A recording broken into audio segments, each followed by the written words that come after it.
TV.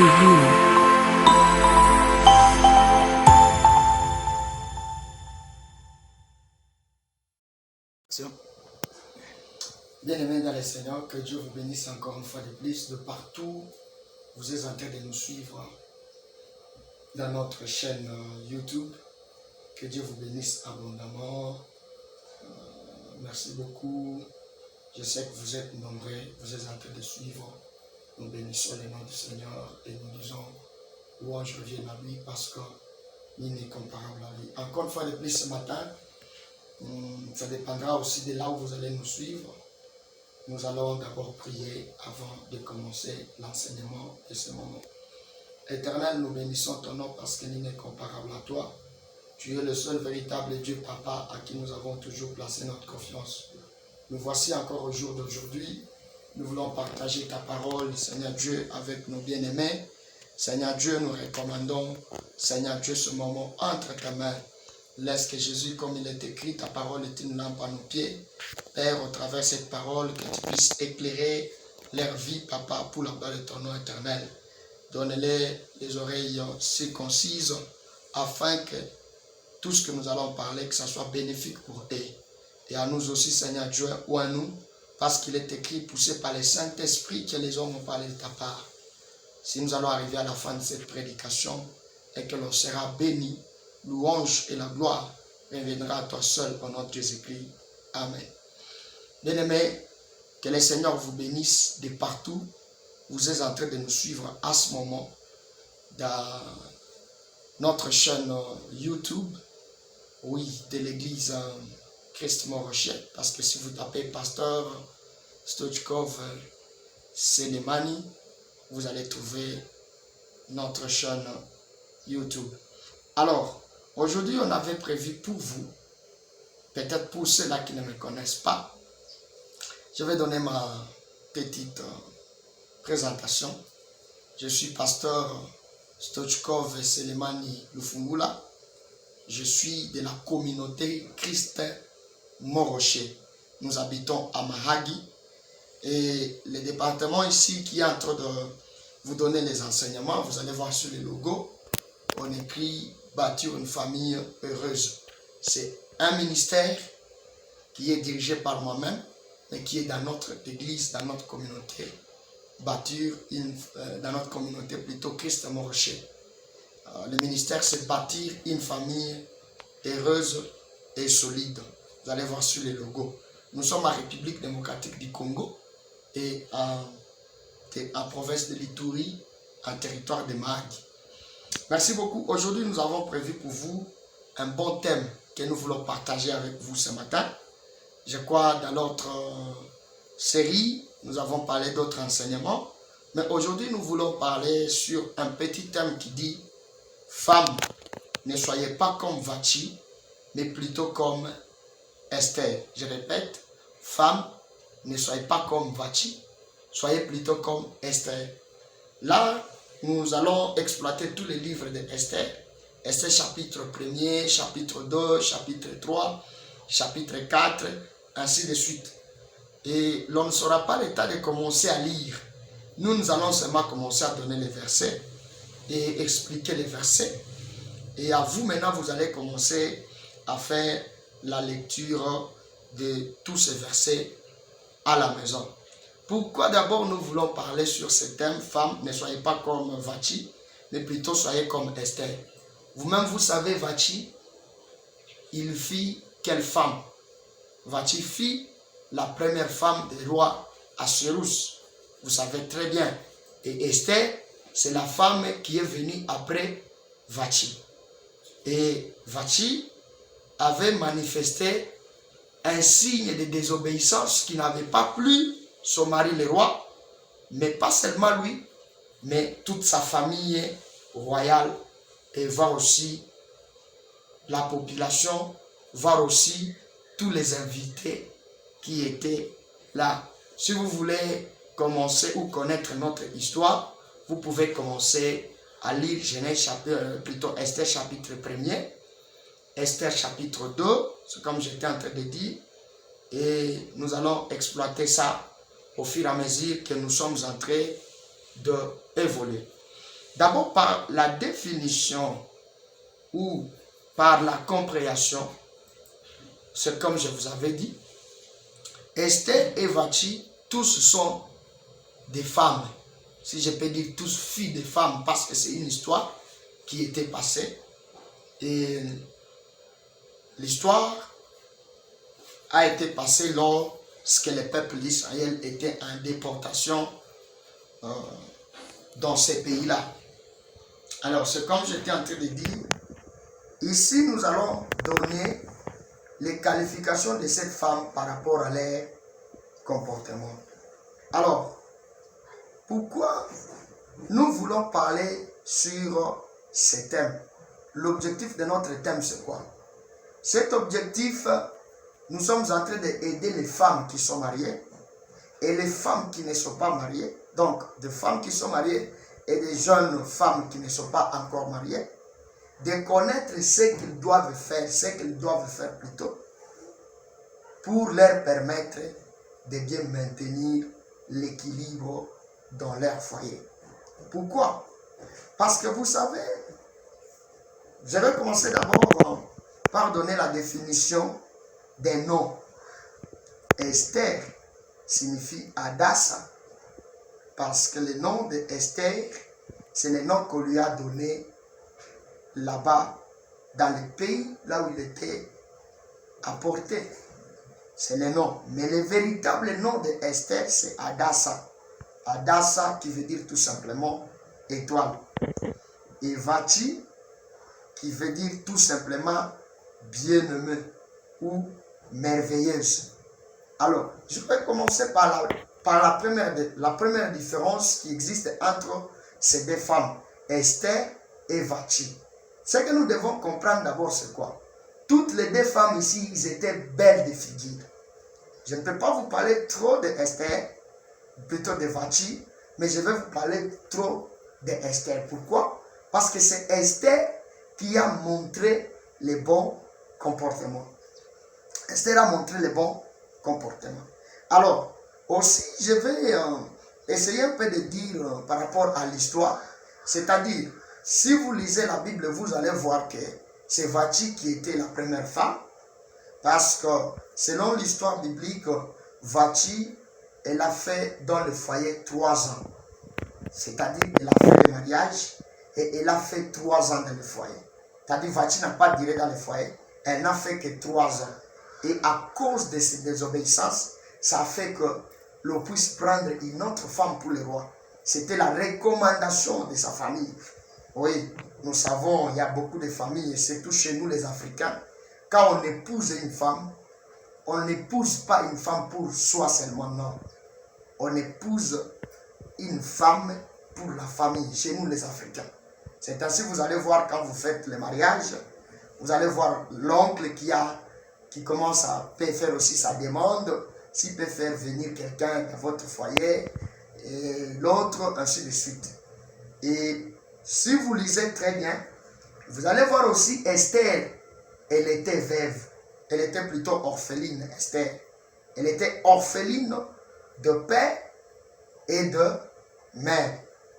Ça, je suis en train de toucher Vachi et je touche également Esther. Esther était la deuxième femme que le roi a pris après Vachi. Elle était veuve, elle était plutôt, je ne sais pas pourquoi le nom veuve me reste dans la bouche, elle était orpheline de père et de mère. Et elle est restée chez son cousin Mardoché. Beaucoup de gens ils disent que Mardoché était l'oncle de Esther. Mardoché n'était pas oncle d'Esther, mais Mardoché était plutôt frère d'Esther.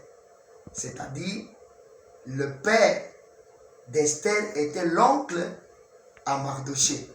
C'est-à-dire, si vous regardez bien, Esther était comme la sœur, donc la cousine à qui? À Mardoché. Mais pourquoi Esther est en train d'appeler Mardoché père? Ça aussi, c'est un petit conseil que nous voulons donner à ceux-là qui habitent chez les gens. Vous savez, si vous voulez vivre bien chez les gens qui ne sont pas vos parents directs, vous devez les considérer comme vos parents directs. Et cela fait que Esther puisse vivre bien dans une bonne éducation. Parce que Esther prenait Mardochée comme son père. Voyez? Esther prenait Mardochée comme son père. Comme le père d'Esther appelait Mardochée oncle. Et c'est comme ça aussi, Esther est partie avec cette appellation. Vous allez voir, dans beaucoup de foyers aujourd'hui, il y a des difficultés. Pourquoi? Tu es là, je suis en train de m'adresser à quelqu'un qui habite par exemple chez son grand frère. Si tu habites chez ton grand frère, tu ne peux pas te faire comme ton grand frère. Prendre l'épouse de ton grand frère comme ton grand frère, ce n'est pas bon. Si tu es la petite soeur de mari de quelqu'un de la maison, tu ne dois pas prendre ta belle-sœur comme si toi tu étais, non. Esther avait cette possibilité de faire ça. Mais Esther n'a pas fait ça. Vous voyez? Ça, c'était un petit conseil. Même pour la belle-sœur, tu peux être là, tu es chez ta grande sœur, considère ta grande sœur comme ta maman.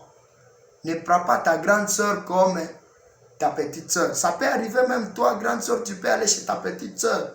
Il ne faut pas maintenant commencer à montrer aux enfants, à son mari, que toi, tu es sa grande sœur. Non, d'après tout ça, c'est sa maison. C'est sa maison. Il n'y a aucune femme qui n'a voulu qu'on puisse les dédaigner dans sa maison. Personne, aucune femme. La femme veut qu'elle soit la gérante de sa cuisine, ainsi de suite. Et c'était ça, Esther. Maintenant, écoutez une chose, bien aimé dans le Seigneur. Je vais d'abord parler de la première qualité d'Esther. Je commence par la première qualité d'Esther. Je vais vous dire, si Vachi était chassé dans le foyer, si Vachi était rejeté dans le foyer, c'était à cause de la désobéissance. Elle a montré la désobéissance. Quand on est venu l'appeler pour que son mari puisse lui présenter devant ses invités de marque, parce que la Bible dit que le roi avait organisé la fête.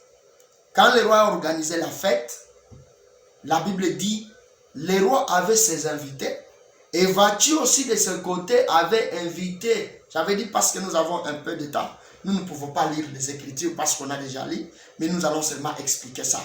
Mais l'introduction ici, elle est dans le livre d'Esther, chapitre 1er. Vous lisez les premiers versets, tous les chapitres, vous lisez tous les chapitres premiers, vous allez comprendre ce que nous sommes en train de vous dire ici. Alors, Vachi aussi avait organisé la fête de son côté, avec les femmes aussi. Comme elle était la première dame, comme elle était la femme du roi, elle avait toute opportunité de faire les choses. Alors la Bible dit, quand maintenant c'était arrivé, le roi voulait présenter aux invités son épouse. My God. Parce que vous savez, c'est lui qui fait la fierté du mari, c'est la femme. Vous devez connaître, c'est comme j'avais dit dans mes enseignements, j'ai toujours dit que la force de l'homme, ça se voit sur son épouse. La force de l'homme, ça se voit sur son épouse et sur ses enfants. Même spirituellement, si Christ peut, on peut appeler Christ le roi des rois, le prince de paix, celui qui ne sommeille ni ne dort, c'est à cause de l'église. Parce que nous, l'église, nous sommes là, nous avons crié à son nom. Voilà pourquoi cela fait que Christ puisse être puissant. Voyez, c'est que la valeur de l'homme, ça se voit sous la femme. C'est-à-dire, si vous voulez connaître réellement la capacité de l'homme, est-ce que l'homme est responsable ou il n'est pas responsable? Vous allez voir ça sur ses enfants. Et sur son épouse. Ce n'est pas le fait de voir l'homme avec carrosse, avec veste, avec cravate. Cela veut dire qu'il est responsable. Non. Si tu veux connaître, va chez lui à la maison. Regarde comment est l'organisation de sa maison. Regarde comment est son épouse. Regarde comment est ses enfants. Là, vous allez voir que vraiment, tel homme est... Il ne faut pas regarder parce que tu le vois seulement en culotte. Parce que tu le vois en bras cassés. Parce que tu le vois en dread. Tu dis ça c'est un voyou, ça c'est quoi? Non. Juge-lui en voyant son épouse et ses enfants. Alors c'était ça le roi. Il a voulu présenter Vachi. Et il a envoyé les gens, allez m'appeler mon épouse. Allez m'appeler mon épouse. Quand on est parti appeler Vachi. Et comme Vachi avait de l'orgueil en elle. Vraiment elle était autant de l'orgueil. Vachi se croyait être la femme. Non, maman. Ce n'est pas à dire que parce que tu es la femme d'un PDG, que tous les gens qui travaillent avec ces gens-là, tu vas les voir comme tes enfants. Non. Ça va, Vati a refusé pourquoi? Vati n'avait pas la considération de tous ces gens-là. Parce que si Vati avait la considération, Vati allait partir. Mais comme elle avait de l'orgueil en elle, l'orgueil va faire de sorte que tu ne puisses pas respecter les gens. Tu ne puisses pas respecter les gens. Maman, toi qui m'écoutes à ce moment, comment tu prends les gens qui travaillent avec ton mari? Les camarades de ton mari, tu les prends comme ça. Est-ce que tu les considères? Vati n'avait pas cette considération. Vati a refusé. Vati a donné la réponse. Elle a donné la réponse à celui qui était venu pour lui donner le message en disant, je refuse à aller dire au roi que je ne viendrai pas. Et cet envoyé, au lieu de venir dire ça au roi directement, il a dit ça à haute voix. Parce que les gens ont écouté. Il a dit ça à haute voix. Maman, quand même tu parles de ton chose de foyer là, je vais te poser la question. Tu les parles avec qui? Penses-tu que la personne là que tu parles, c'est la vraie personne qui peut garder ton secret? Je ne pense pas. Je ne pense pas. Tu critiques ton mari là. Tu le critiques, tu ne fais que critiquer ton mari. Donc tu n'as jamais eu le temps même Donc c'était ça Vati. Une femme qui n'a jamais eu merci. Même si tu lui gardes avec tout ce que tu peux lui donner, elle ne sera jamais d'accord avec toi. Elle ne dira jamais que c'est la femme c'est le mari de ma vie. Cet homme-là est venu dire ça à haute voix. L'envoyé. Il est venu dire à haute voix. Et les anciens ont écouté. Maintenant, les anciens ont dit ça. Si la première dame fait ceci, quel sera maintenant le comportement de nos femmes? Alors, roi, nous t'exigeons à partir d'aujourd'hui de laisser cette femme. Maman, peut-être tu es en train de t'entêter dans le foyer parce que l'entourage de ton mari ou la famille de ton mari n'a pas encore décidé. Moi, j'ai toujours dit aux mamans, il ne faut pas dire, est-ce que moi, si je suis dans le foyer, qui vous a dit que je suis dans le foyer pour vous? Je suis dans le foyer pour mon époux et mes enfants. Non, ne dis pas. Les jours où tu auras les problèmes, tu vas voir. Tu vas voir. On ne cherche pas les problèmes avec la famille de Marie, ou avec ses entourages, ou avec ses connaissances. Non. Ne cherche pas les problèmes avec l'entourage de ton mari. Non. Maman, c'est un conseil gratuit que je te donne. Parce que les jours où tu auras les problèmes, ces gens-là te rejetteront. Regarde comme on a rejeté Vati. On l'a rejeté. On a dit, c'est fini, cette femme, nous devons chercher les maris pour toi. Nous devons chercher les maris pour toi. Parce que nous sommes fatigués. Écoutez, je n'enseigne pas ici sur la polygamie ou sur les divorces. Hein? Je n'enseigne pas sur le divorce et je n'enseigne pas sur la polygamie. Mais j'aimerais te dire seulement, maman, ne pense pas que comme tu es déjà dans le foyer, c'est tout pour toi. Alors regardez comment on l'a rejeté. On a rejeté Vati. On a rejeté Vati. On l'a rejeté à cause de sa désobéissance. Maintenant écoutez, l'on a commencé à chercher maintenant au roi une autre femme. Je ne peux pas entrer dans les processus, comment on faisait la sélection, ainsi de suite. Mais parmi toutes les femmes qui se sont présentées, le roi a choisi Esther comme femme. Maintenant, c'est ce que nous allons voir. Pourquoi le roi a rejeté Vati et il a pris Esther comme femme? Voilà pourquoi notre thème, nous disons, femme, ne sois pas comme Vati, mais plutôt, soyez comme Esther. Ou femme, ne sois pas comme Vati au singulier, sois plutôt comme Esther. C'est-à-dire quoi? Aujourd'hui, nous allons te montrer les qualités d'Esther afin de te donner le temps de maintenir ton mariage. Écoutez, avoir la bague d'alliance, cela ne veut pas dire que ton mari ne te fatiguera pas de toi. Non. Donner la dot, maman, cela ne veut pas donner la garantie pour ton mariage. Non. Vati était la femme légale, mariée légalement, mais on l'a laissée à cause de la désobéissance. On l'a laissée. Écoutez, la première des choses que nous devons connaître sur Esther, je vous avais déjà dit, Esther Son nom en hébreu était Adassa. Son vrai nom était Adassa. Mais c'est quand il est arrivé là-bas, elle a changé le nom pour qu'on ne puisse pas connaître. Et on avait changé le nom d'Esther quel jour? C'était le jour où Esther est partie pour aller à la sélection. C'est son grand frère Mardoché, son cousin, qui lui a dit, Esther, change le nom. Parce que si tu pars avec le nom Adassa, on connaîtra ton origine. Oh my God. On connaîtra ton origine. Alors prends le nom d'Esther. Maman. Tu sais, la première qualité d'Esther, c'était quoi? Esther était discrète. Esther avait la discrétion en elle. Parce que si tu descends là-bas, tu vas voir même, le roi va demander à Esther son nom. Esther est vécue dans son foyer, mais il ne parlait pas le nom. Mais regardez-vous, d'ailleurs les sœurs là qui ne sont pas encore mariées, vous vous promenez avec les noms de vos oncles, tantes. Moi je suis la fille de, je suis la fille de, je suis la fille de. Non, ne pense pas que c'est le nom de ton père qui te fera asseoir dans le mariage. Non. Le nom de ton père peut te faire épouser. Mais ne pense pas que le nom de ton père peut te faire asseoir dans le mariage. Des choses différentes. Tu peux avoir le mariage à cause des noms. Mais ici, Esther avait la discrédité. Une femme est appelée à être discrète dans tout ce qu'elle fait. Même toi qui as le fiancé, tu as déjà commencé à dire, tel est mon fiancé, tel. Voilà pourquoi même beaucoup de femmes ont des problèmes. L'autre fiancé était venu parce que tu as divulgué. Voilà, les combats ont commencé. Voilà, les combats ont commencé pour toi. Et ton même fiancé là est parti même épouser ton ami à toi. Pourquoi? Parce que c'est toi-même.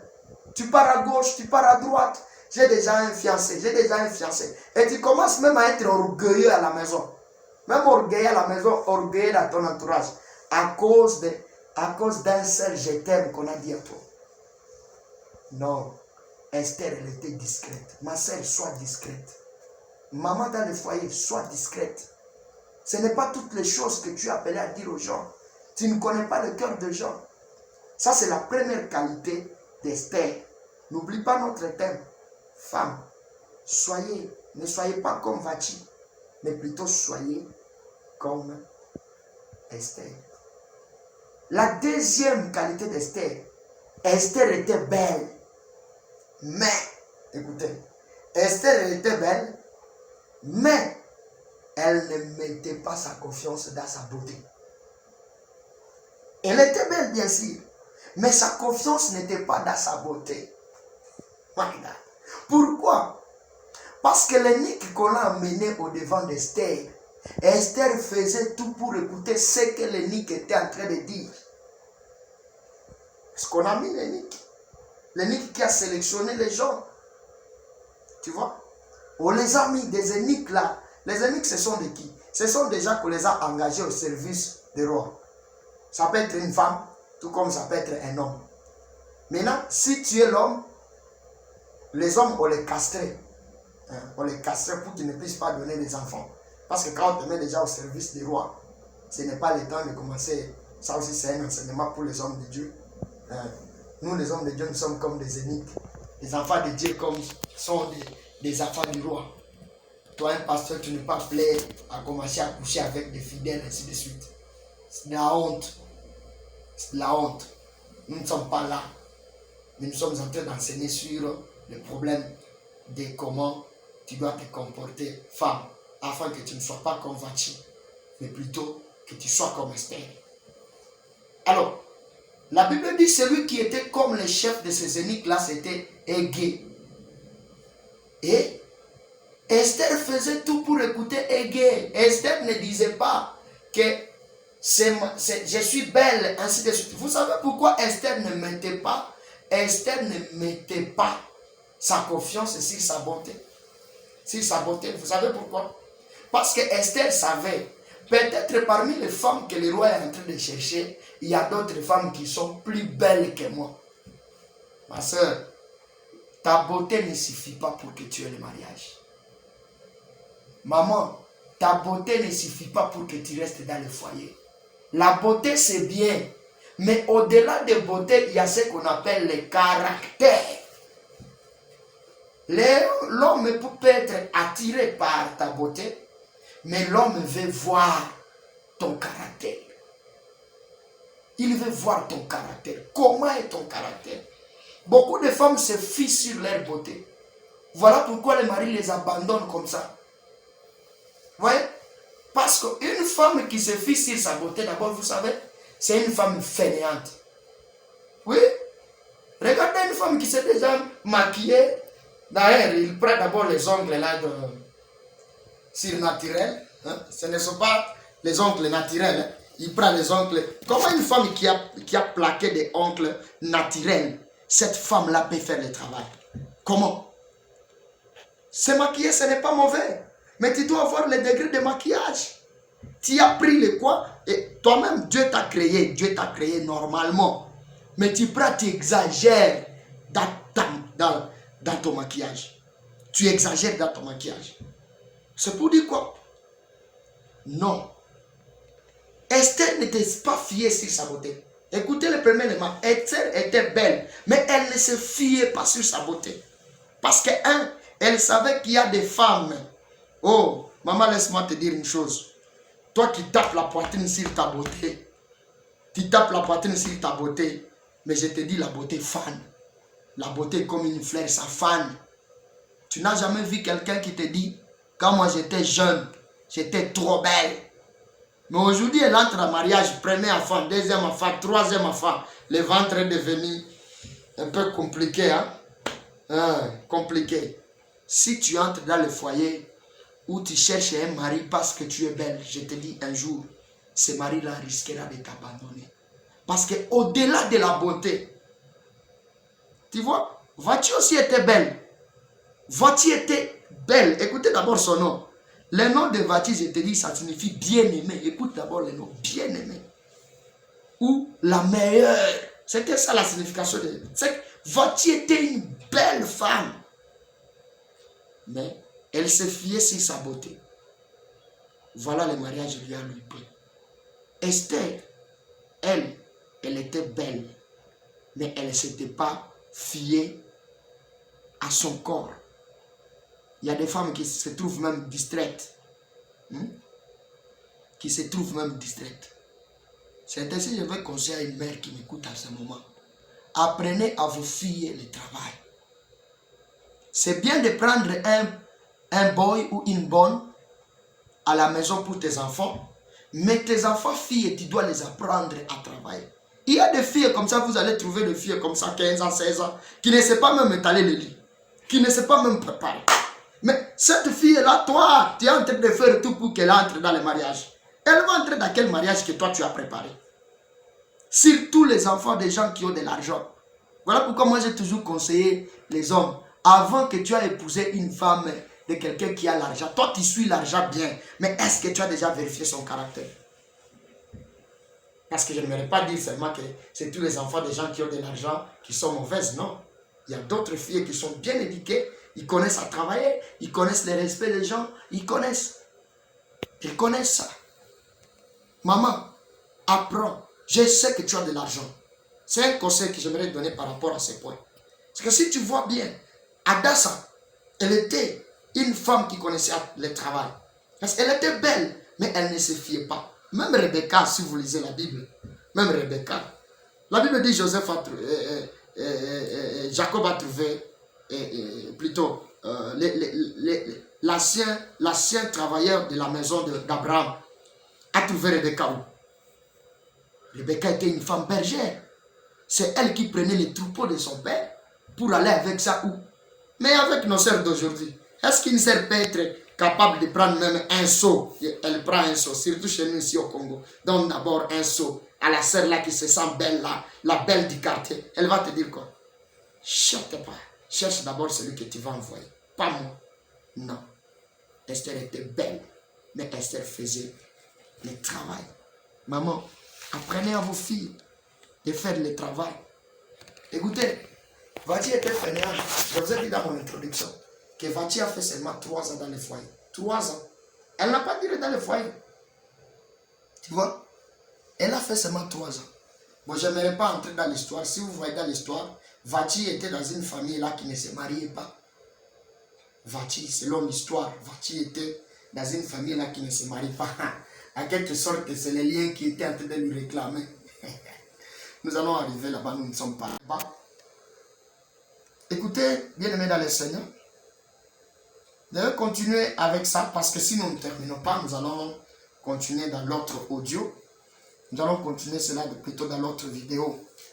J'ai dit la première qualité d'Esther, elle était discrète.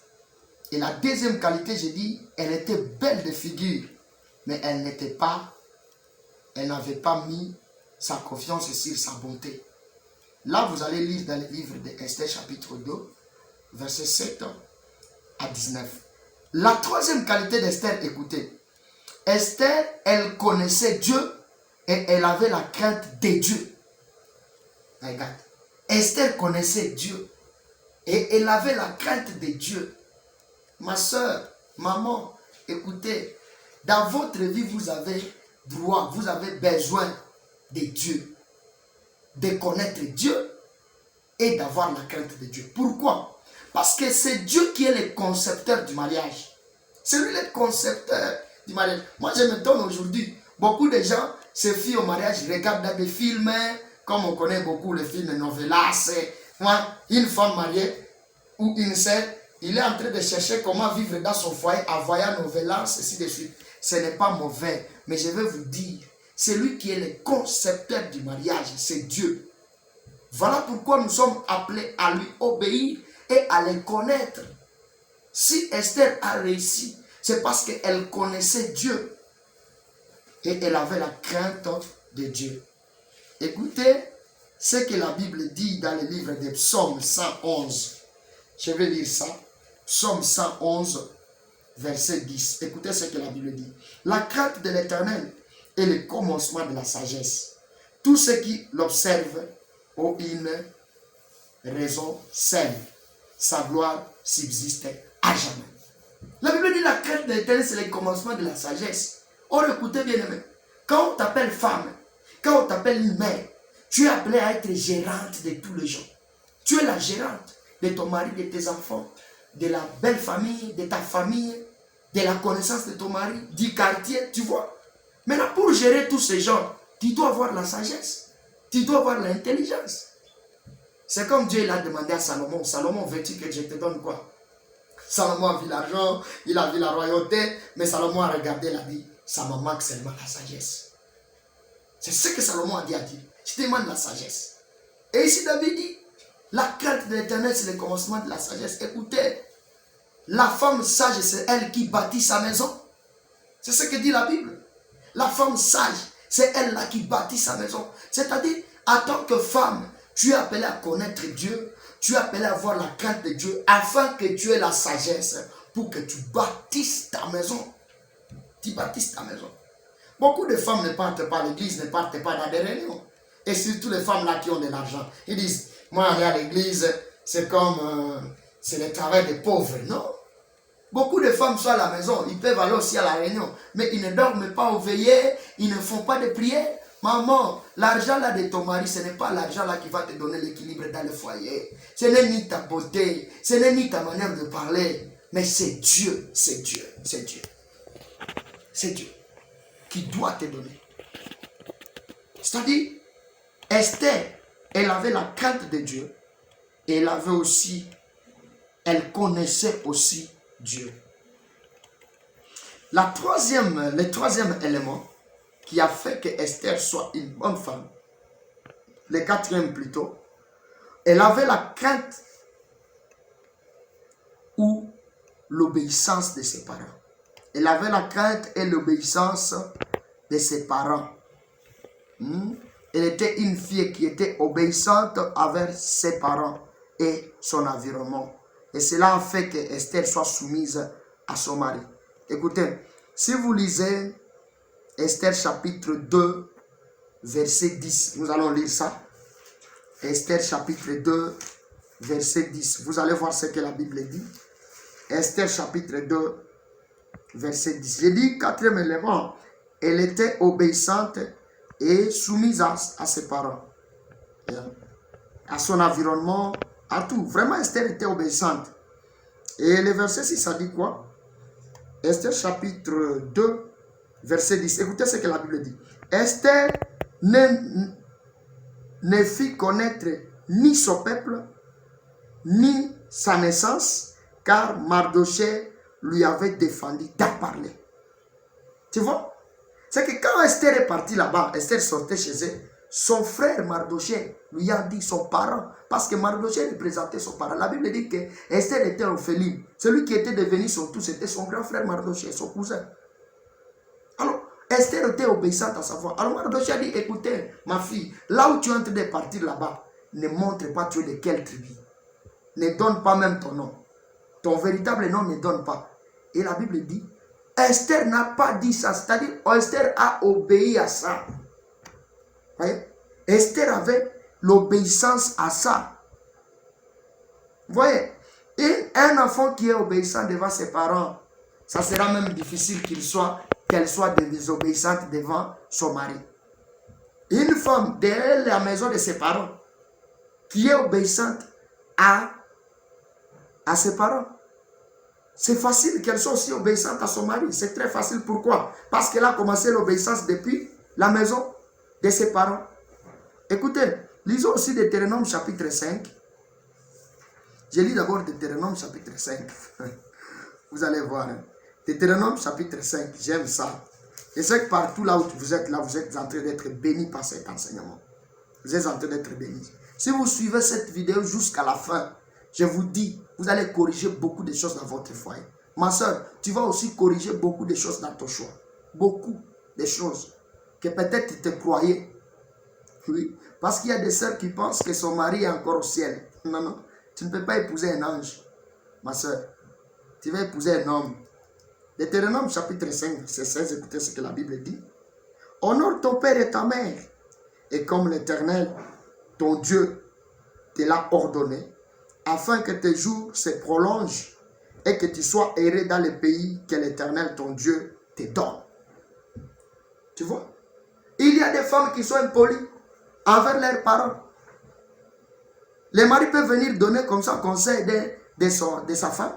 Il peut venir donner conseil de sa femme comme ça. Ah! Sortez là-bas. Vous allez me dire quoi? Une femme qui dit à sa maman comme ça, qui était venue chez elle, pour lui donner des conseils, c'est parce que ses parents n'ont pas de moyens, elle a des moyens, elle montre, mon frère, ma soeur, plutôt maman, laisse-moi te dire une chose. L'obéissance des parents, c'est l'ordre que Dieu lui-même a donné. Et il donne avec promesse, dit, afin que tu vives longtemps sur la terre, avec promesse. Avec promesse. C'est bon, tu as le mari, tu as l'argent. Est-ce que tu veux consommer cet argent au fur et à mesure que tu es en train de vivre?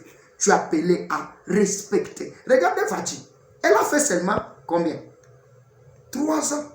En réalité, tu vas voir aussi, Vati, c'était une femme qui n'écoutait pas. Parce que là-bas, même les gens pourraient lui donner conseil. Non? Ah, ma chère, ton mari t'appelle, va. Il dit, ah, laisse-moi. Va, laisse-moi. Va, laisse-moi. Maman, tu es appelé à écouter ton père, ta mère. Quoi qu'ils soient des vieilles. Parce que ceux-là qui sont des vieilles, c'est ceux qui souffrent. Ceux-là qui sont des vieux, c'est ceux qui souffrent. Ceux-là qui sont des pauvres, c'est ceux qui souffrent. Ils souffrent. On te donne des conseils. Ma soeur, toi qui n'as pas encore entré même dans le mariage, chez toi à la maison, tu te comportes comment? C'est ainsi, mon frère. Avant que tu puisses moi j'ai toujours dit aux frères comme ça, avant que tu puisses épouser une soeur, va d'abord dans son quartier. Va demander son témoignage dans son quartier. Elle est comment? Parce que si cette soeur-là est désobéissante dans son quartier, c'est-à-dire quoi? Même chez elle, dans la maison de son père, elle est désobéissante. Alors une telle femme, tu la prends seulement à cause de sa beauté, tu vas regretter dans ta vie. Tu vas regretter. Mon frère, c'est un conseil. Toi qui es encore fiancé, tu es en train de chercher qui tu vas épouser. Va dans les quartiers. Tu cibles une sœur, c'est bien. Elle est belle, c'est bien. Mais va dans son quartier.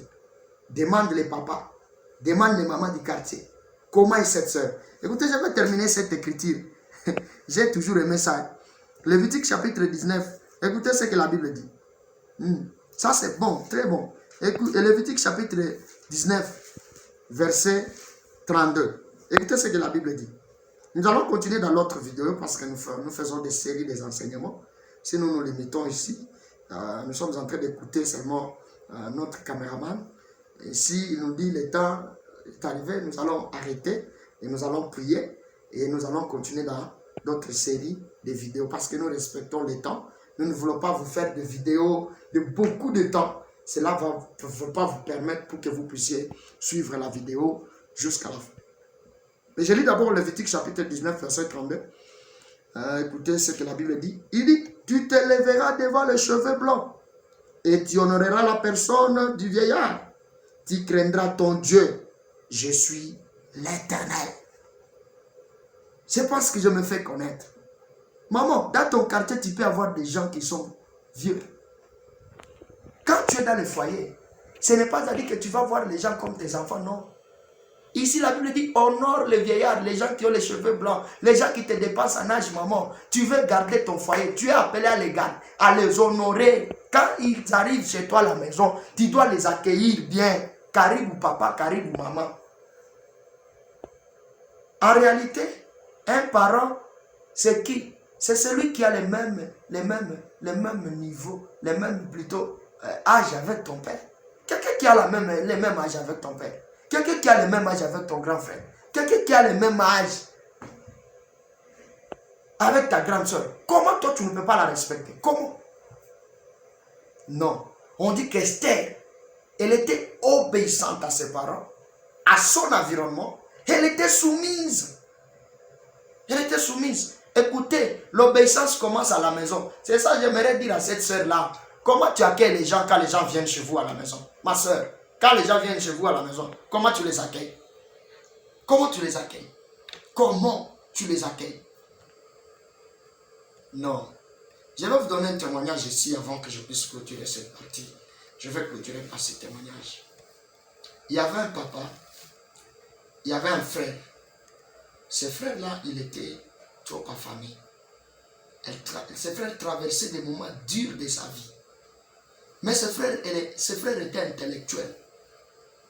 Ce frère avait fait ses études. Et il était médecin, ce frère. Il a fait les études et il était médecin. Alors pendant un moment, les frères ici, après ses études, il a commencé à chercher les boulots, il n'avait pas trouvé les boulots. Maintenant, ce frère, un jour, il était en train de se déambuler. Il a eu soif de boire de l'eau. Mais il n'avait pas même 10 francs d'acheter de l'eau. Ce frère n'en avait pas. Ce frère a dit non, j'entre d'abord dans cette parcelle ici pour que je puisse demander de l'eau. Le frère est entré. Quand il est entré, il a trouvé une soeur qui était là. La soeur là, qui est au Caribou. Mais le frère était bizarre. Hein? Le frère était bizarre vraiment, trop bizarre. Trop bizarre comme un fou. Vous le regardez comme ça, vous allez penser que peut-être c'est un fou. Il est entré. La sœur l'a accueilli. Vraiment, la sœur a pris la chaise. Assis-toi, mon frère. C'est de suite. Et la sœur a dit, mon frère, que veux-tu que je fasse pour toi? Le frère a dit, ma sœur, ne fût-ce qu'un verre d'eau seulement. Ne fût-ce qu'un verre d'eau. La sœur est partie dans la maison. La sœur a pris les thermos. La sœur a pris le thé. La sœur a fait le thé pour ce frère. Le frère est venu demander un verre d'eau seulement. Parce que sa réponse était, ne fût-ce qu'un seul verre d'eau seulement.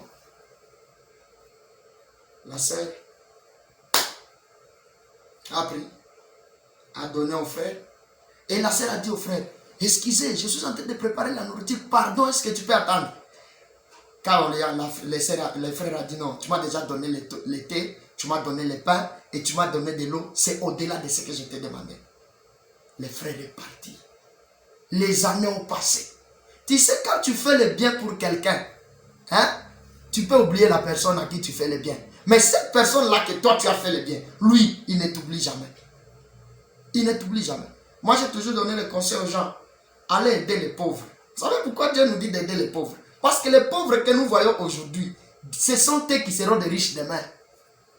Ce sont eux. Moi, je ne sais pas, un riche aujourd'hui, donne-lui le nom demain. Il sera qui? Un riche d'aujourd'hui, donne-lui le nom demain. Il sera qui? Riche seulement. Son nom n'a pas changé. Mais un pauvre, riches. C'est eux qui seront des riches. Alors le frère est parti. Ça fait beaucoup d'années. Beaucoup d'années. Un jour, la sœur là est tombée malade. Tu sais, elle est tombée malade. Il a fallu que cette sœur qu'on puisse l'opérer. Et cette opération devrait coûter beaucoup d'argent. Maintenant, on a amené la sœur dans cette clinique. Et cette clinique-là était une clinique privée. On a amené la sœur, la famille a commencé à cotiser de l'argent. Quand le frère est venu, le frère, parce qu'il avait demandé le nom de la sœur là, quand le frère, c'était lui le médecin de cette place-là et le propriétaire de cette clinique. Lui-même médecin et lui-même propriétaire de clinique. Il regarde le nom et dit, ah bon, c'est quelle sœur? On a donné l'adresse et ainsi de suite. Alors comme la sœur là, c'était beaucoup d'années passées. Le médecin est venu, c'est moi, comme tout médecin fait consultation, la sœur ne savait pas. Mais tu sais quoi? Le médecin a dit, vous allez prendre cette sœur, vous faites toutes les opérations possibles à ma charge. C'est moi qui va payer cet argent. Et on a opéré cette sœur. Après avoir opéré cette sœur, la famille ne savait pas. Et maintenant, le garçon a écrit la lettre. Il a écrit titre, mes fils qu'un verre d'eau. Il a écrit seulement, mes fils qu'un verre d'eau. Et il a commencé seulement, frère tel. Vous vous souvenez de moi qu'un jour, j'étais arrivé, j'ai pris ça. C'était moi que tu m'avais donné. Ces jours-là, j'étais quelqu'un qui allait mourir, mais tu m'avais sauvé la vie.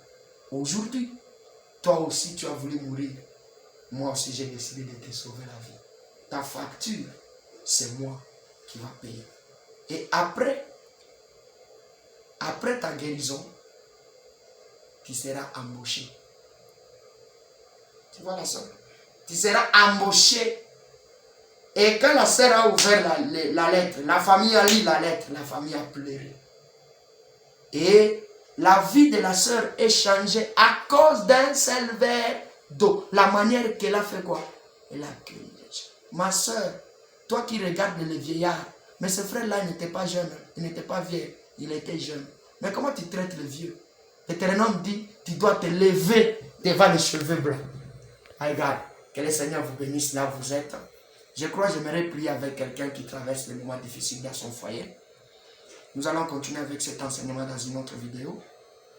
J'aimerais prier pour toi qui traverse des moments difficiles. Peut-être tu es une sœur, tu as attendu le mariage, tu n'as pas encore trouvé le mariage. Je vais te dire, ne soyez pas pressé. Tu as changé de fiancé par-ci, par-là. Celui-ci est venu, l'autre est venu, l'autre est venu. Peut-être tu penses que c'est le lien. Ce n'est pas le lien. Je vais te demander seulement de changer ton caractère. Peut-être tu vas voir les changements. Même toi, maman, qui traverse des moments difficiles. Ton mari est devenu comme ça, tête haute, ainsi de suite. Qu'un pasteur ne puisse pas te tromper te disant que c'est le problème de lien. Je n'en disconviens pas. S'il peut y avoir des réclamations familiales par rapport au foyer. Mais ce que j'aimerais te demander, c'est quoi? C'est ton caractère. Quel est ton caractère? J'aimerais prier avec quelqu'un qui a un caractère difficile. Parce que celui qui est capable de changer nos caractères, c'est Jésus. Il est capable. Il est capable. Et si tu le dis maintenant, tu n'avais pas l'obéissance, tu n'avais pas connu Dieu, tu ne voulais pas Dieu, ce que je vais te dire, c'est de mettre ces éléments à fonction et tu vas voir que le Seigneur te fera ce que tu veux. Je vais prier avec quelqu'un à ce moment. Si c'est toi, je demande que tu baisses ta tête pour que je puisse prier pour toi là où tu es. Seigneur Jésus, je bénis ton nom parce que nul n'est comparable à toi. Je me tiens devant de toi en qualité de ton serviteur, en train de recommander tous les couples qui traversent des moments difficiles, Seigneur Dieu le Tout-Puissant. Les femmes qui sont négligées, peut-être Père de gloire, certaines par des caractères, certaines même qui avaient de bons caractères, Seigneur Dieu. Mais partant de Satan qui cherche à diviser les gens, j'ai pris, Seigneur Dieu le Tout-Puissant, Yahweh, que tu rétablisses. Par le ministère que tu nous as donné, Seigneur Dieu, de réconciliation, nous venons réconcilier les cœurs qui étaient brisés. Seigneur Dieu le Tout-Puissant, fais de sorte que la paix revienne dans leur foyer. Papa, pour la gloire de ton nom. Nous prions pour les sœurs célibataires qui ont besoin de mariage, Yahweh. C'est toi qui donnes le mariage. C'est toi qui as dit, l'homme quittera son père et sa mère et s'attachera à sa femme. Et tous deux deviendront une seule chair. C'est toi qui l'as dit, Seigneur. Lorsque tu puisses les bénir, Seigneur Dieu. Si c'est les problèmes de caractère, donne-les les caractères, Seigneur. L'obéissance, Seigneur Dieu, le Tout-Puissant. Merci parce qu'il n'est comparable à toi. Bénis tout le monde, Seigneur Dieu, qui va suivre cette vidéo. Et s'il était malade, que tu lui touches aussi en le guérissant. Au nom de Jésus, nous t'avons ainsi prié. Amen. Que le Seigneur vous bénisse partout. Vous êtes en train de nous suivre. Nous vous attendons dans notre prochaine vidéo. Que Dieu vous bénisse.